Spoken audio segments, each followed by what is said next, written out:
review of the Supreme Court suggestion of reforms is said to be wrapping up its work this week. Have the commission chairs presented their findings to the president yet? Has he had a chance to review them in advance of what we expect to be some sort of public report?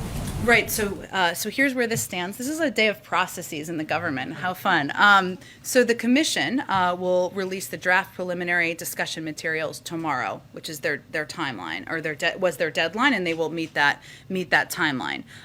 These have not been submitted to the White House for edits or feedback, and their release will be followed by a public meeting of the commission on Friday. They will then form their final report and submit it to the president in mid-November. So that is the process that will transpire from here.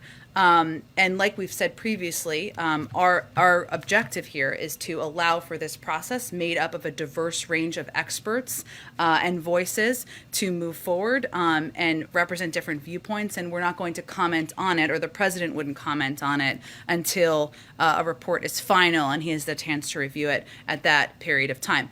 If I may, let me just remind people of what they are looking at so that when you see this preliminary discussion materials release, you will know what you're looking for. The Commission on the Supreme Court is a group of about 30 members representing a wide spectrum of different viewpoints. Its mission was to evaluate a number of questions that have prompted calls for reform in a number of different areas, and importantly, it will analyze both arguments in favor and against such proposals.